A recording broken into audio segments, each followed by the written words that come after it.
So this is a video about the Kriss Defiance. Disclaimer, I'm not a gunsmith, not a trained armourer, anything like that. Just this is some basic beginner level things that you can do for yourself, and also just to answer some questions about the Kriss Defiance that I had, that I searched high and low for. Things like what's Milspec, what's easily changeable, what would need to be changed, what's simply available on the market that's a good idea to pick up if you can. So to start with, what's Milspec? That seems to be the main question that people have. There's some confusion between the Kriss Defiance and the Tippmann Arms. A lot less on the Tippmann Arms is Milspec than the Kriss Defiance, simply because of the way the Tippmann Arms works. The Tippmann Arms utilises a buffer system.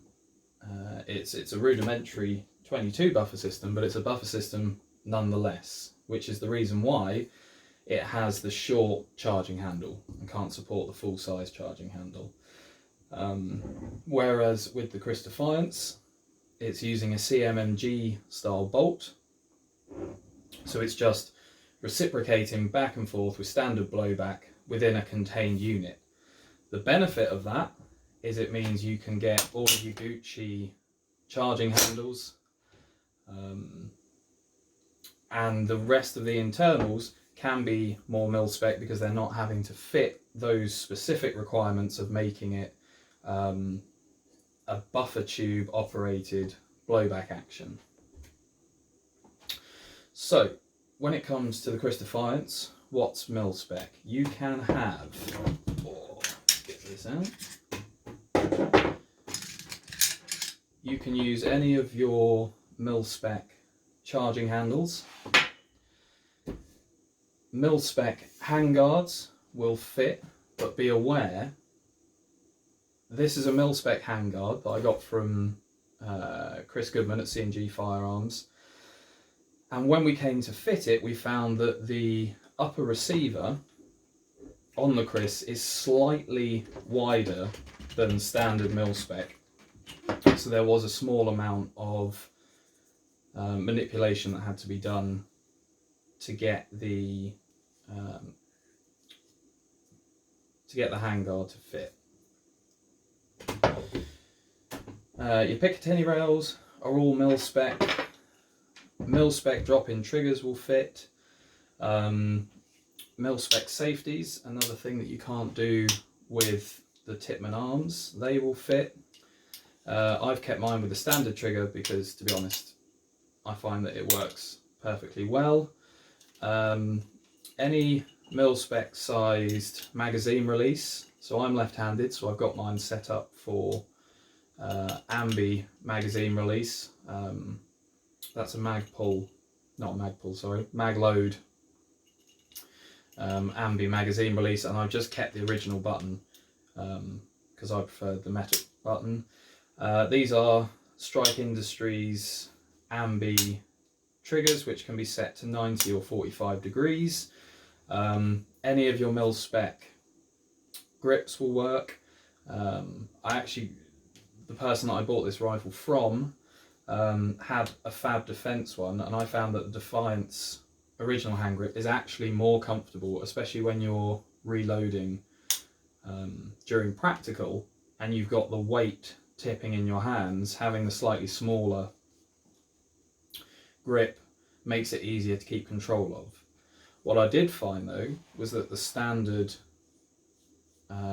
trigger guard, when you were leaning to reload, would cut into the fingers. So this is actually a BCM trigger guard replacement that I bought, and again, these will fit. So the BCM trigger guard replacement comes with a slightly different setup. It's got roll pins and a screw-in pin to hold it in place, compared to the standard Kriss Defiance trigger guard, but still that fits perfectly fine without issue.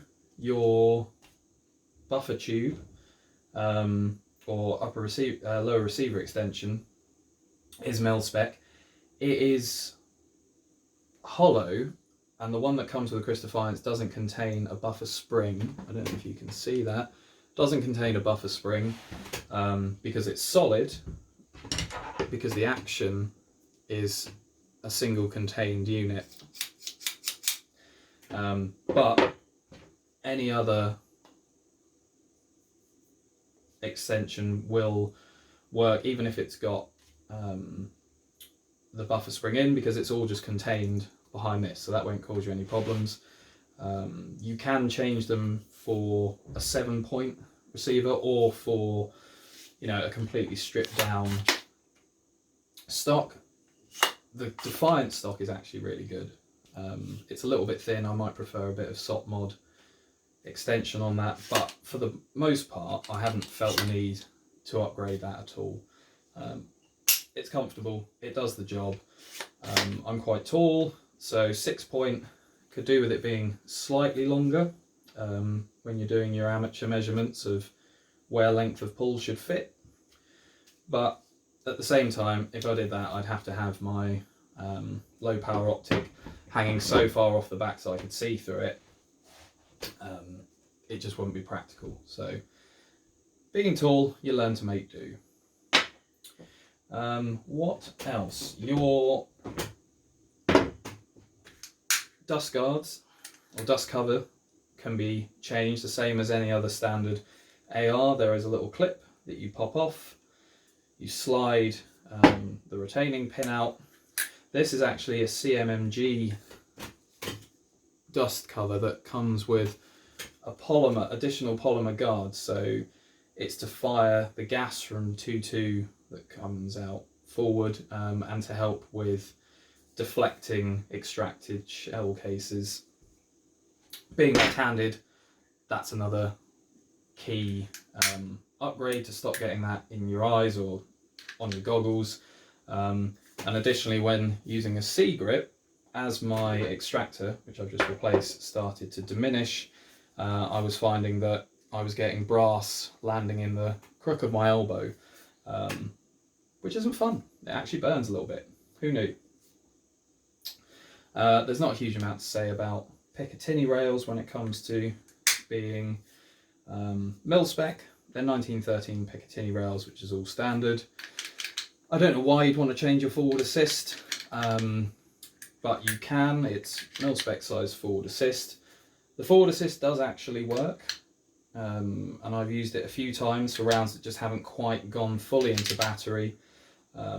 People say there's no point with the 22, but if you're shooting in the UK, you'll know that a failure to fire on the range, or a click and nothing happens on the range, means a 30-second pause while you wait to see if it's going to be a delayed ignition.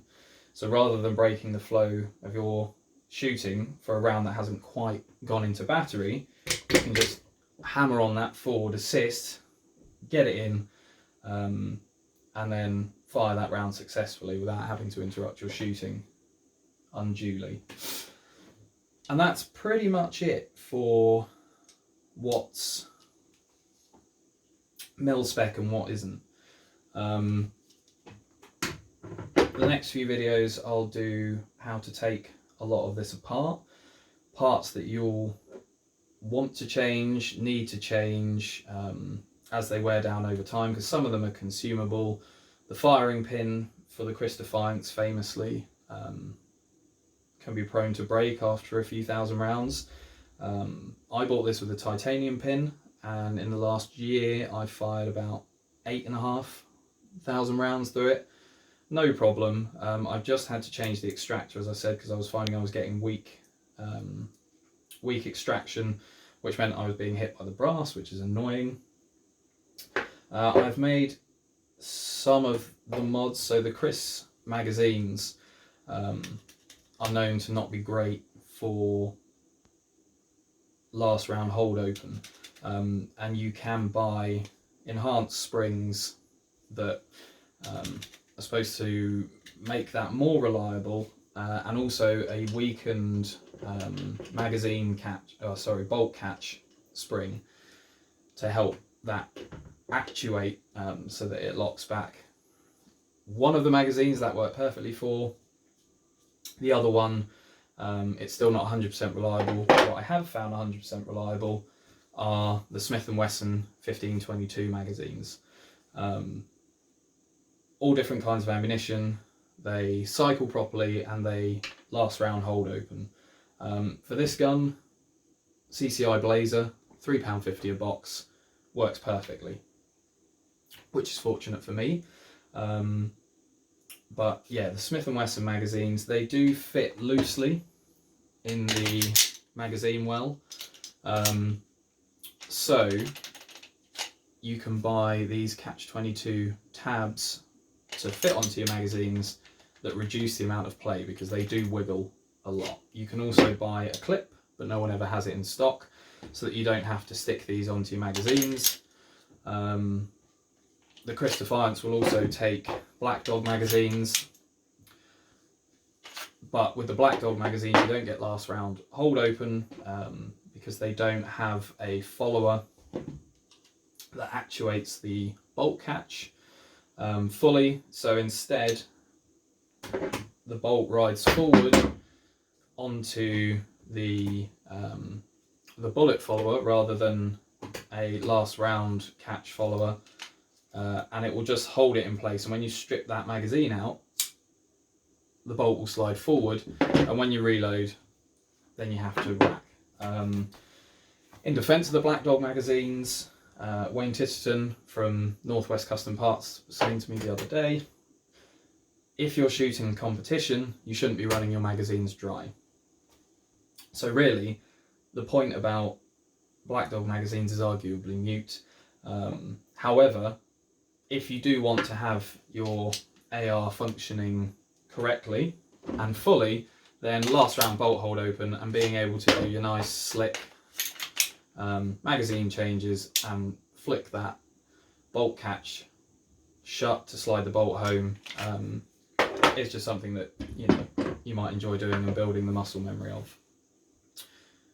But yeah, so that's it for what's Milspec and what isn't, and then I'll come back in another series of videos and start breaking down bits that you may want to change or look at more in depth.